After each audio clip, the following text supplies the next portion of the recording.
अस्सलाम वालेकुम। तो आज हम करने जा रहे हैं एग्जाम्पल नंबर 14 चैप्टर नंबर 1 की। बहुत ही इंटरेस्टिंग एग्जाम्पल है। आज इंशाल्लाह चैप्टर हो जाएगा हमारा ख़त्म।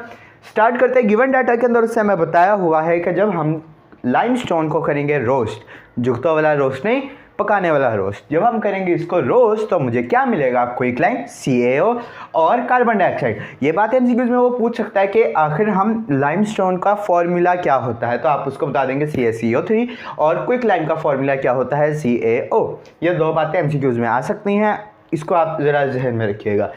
अब हमने उससे पूछा क्या है कि आपने फाइंड आउट क्या करना है। उसने कहा परसेंटेज यील्ड फाइंड आउट करो। अगर मेरे पास इसकी यील्ड, इस रिएक्शन की यील्ड, क्योंकि हमें मेन प्रोडक्ट ये चाहिए था, इस प्रोडक्ट की अमाउंट कितनी आई है 2.5 किलोग्राम, या इस रिएक्शन की असल यील्ड आई है मेरे पास 2500 ग्राम या 2.5 किलोग्राम, आप जो मर्जी कह लें। ये यील्ड कब आई है? जब हमारे पास लाइमस्टोन का मेरे पास मैस था 4.5 किलोग्राम या फिर 4500 ग्राम, यानी कि 4500 ग्राम से मेरे पास इतने ग्राम्स यील्ड प्रोड्यूस हुई किसकी?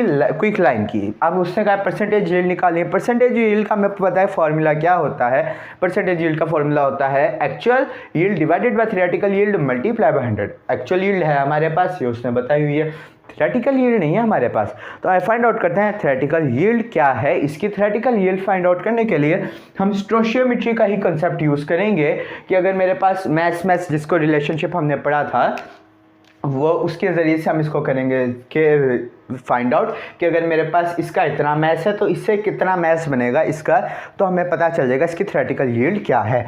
सबसे पहले इसका फाइंड आउट करना पड़ेगा हमें मोलर मैस। सबसे पहले CaCO3 का कर लेंगे। मोलर मैस इज इक्वल मेरे ऑफ CaCO3।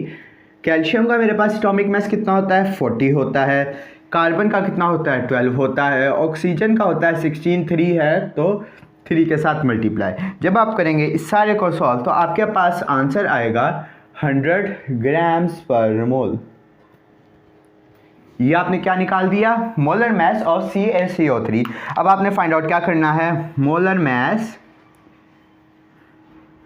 ऑफ CaO, ठीक है। मोलर मैस ऑफ CO आपने फाइंड आउट करना है। इसके लिए आप कैल्शियम का फिर से 40 और ऑक्सीजन का कितना 16, जब आप करेंगे इन दोनों को ऐड तो आंसर आएगा आपके पास 56 ग्राम पर मोल। 56 ग्राम पर मोल, 56 ग्राम पर मोल आपके पास आ गया आंसर।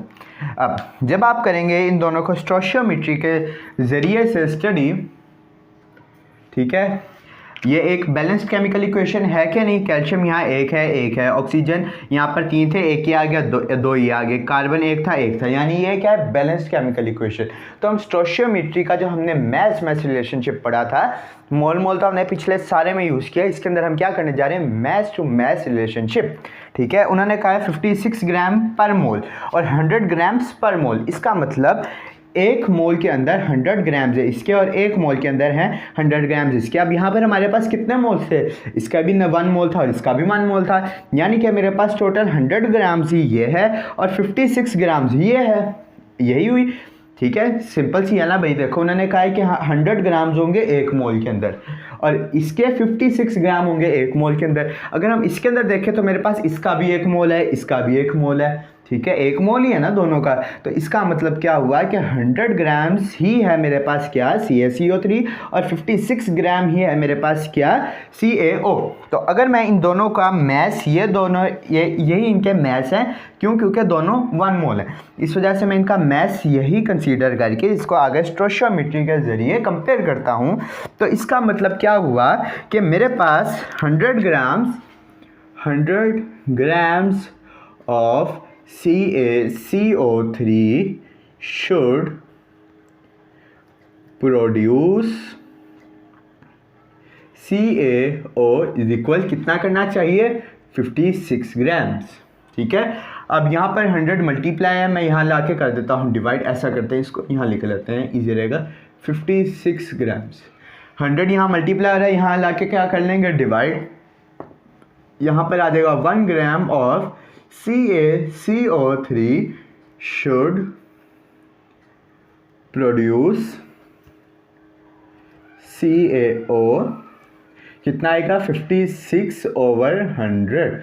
अब मेरे पास टोटल कितना था मैथ्स, हमारे पास था 4500।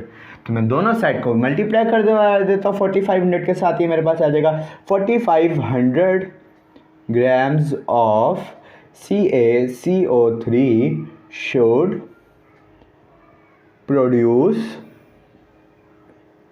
CaO is equal 56/100 multiply by 4500। जब आप करेंगे इस पूरी इक्वेशन को सॉल्व तो आपके पास आंसर बचेगा टोटल 2520 ग्राम। सॉरी, ये यील्ड आपके पास, इसका कोई यूनिट नहीं है आपके पास, ठीक है। ये आपके पास क्या आ गई 2520 ग्राम्स। 2520 ग्राम्स आपके पास आ गया टोटल एक्चुअल थ्योरेटिकल यील्ड। ये आपने क्या फाइंड आउट कर ली, थ्योरेटिकल यील्ड। मैं लिख लेता हूँ theoretical yield.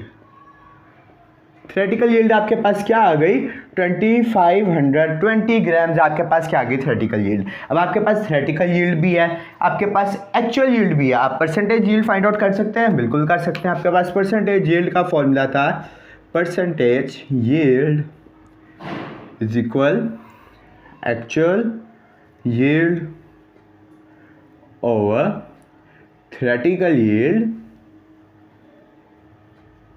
Yield multiply by 100, ठीक है। अब मैं सिंपल वैल्यूज पुट करूंगा। एक्चुअल यील्ड मेरे पास कितनी थी 2500, थ्योरेटिकल यील्ड मेरे पास कितनी थी 2520 मल्टीप्लाई बाय 100, ठीक है। जब आप करेंगे इस सारे को सॉल्व तो आंसर आएगा आपके पास 99.2%। Percentage yield is equal to 99.2%।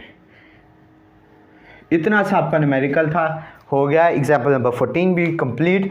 अल्लाह का शुक्र है आज हुआ हमारा चैप्टर नंबर 1 कंप्लीट। अगर आपको चैप्टर नंबर 1 से रिलेटेड कोई भी क्वेरी है आपकी तो प्लीज़ आप कमेंट सेक्शन के अंदर पूछें, ताकि मेरा भी डाउट्स क्लियर हो, मुझे भी कुछ नया सीखने को मिले। मैं चैनल पे वीडियो बनाऊँ, शायद किसी और को भी कुछ नया सीखने को मिल सकता है, ठीक है। तो कोई भी अगर आपका क्वेश्चन है वो आप कमेंट सेक्शन में ज़रूर पूछें। तो आज हुआ हमारा chapter number 1 complete. Hope so आपको पूरा चैप्टर ये समझ आ गया होगा। Thank you very much. अल्लाह हाफिज़।